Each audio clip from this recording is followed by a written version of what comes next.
So I just wanted to build on something I spoke about last week in terms of speed development, specifically rugby players, but equally this could apply to sprinters, hurdlers, football players as an example. And I talked about, in some cases, the prevalence of hamstring injuries. And does the individual run at high speed frequently enough?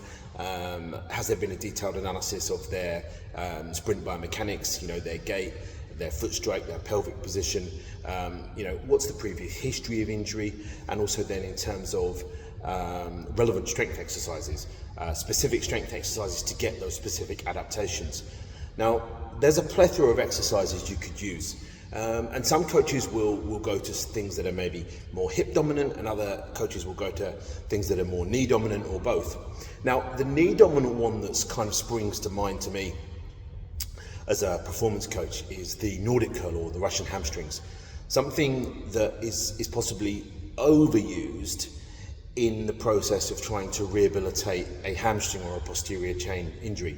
In my experience, I've seen too many issues, specifically with a Nordic curl, around the kind of, the distal hamstring insertion. So certainly, the semitendinosus, membranosus insertion behind the back of the knee. So possibly the risk outweighs the reward. And we also have to ask that, is a very slow velocity knee dominant exercise actually going to help the individual to prevent that hamstring injury? I'm seeing more and more data now that's being accumulated in terms of testing that strength of the hamstring, specifically with a Nordic curl.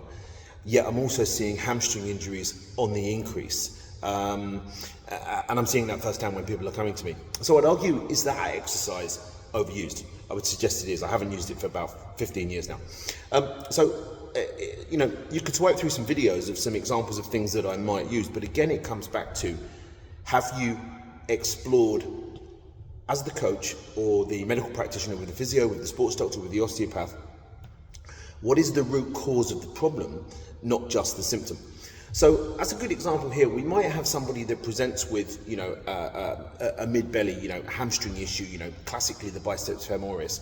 And when they're tested on the physio table with a manual resistive test, like a hamstring curl or a straight leg extension or something like that, they're strong and they're pain-free. So it's a negative test, and a very, very valid test, and something I would use myself. But all too often, we then see the player, the athlete, return to play, return to their sport, and they tear their hamstring again.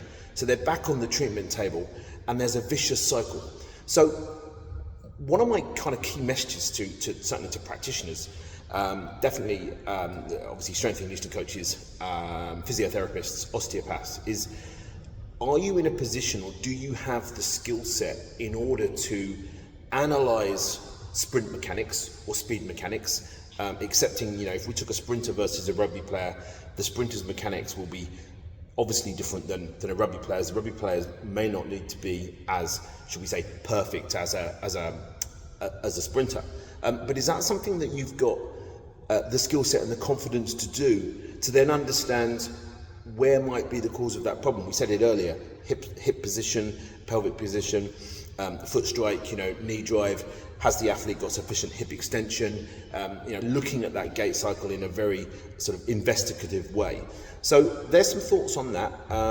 If it's something that you're interested in from a continued professional development point of view, then please get in touch. Bye for now.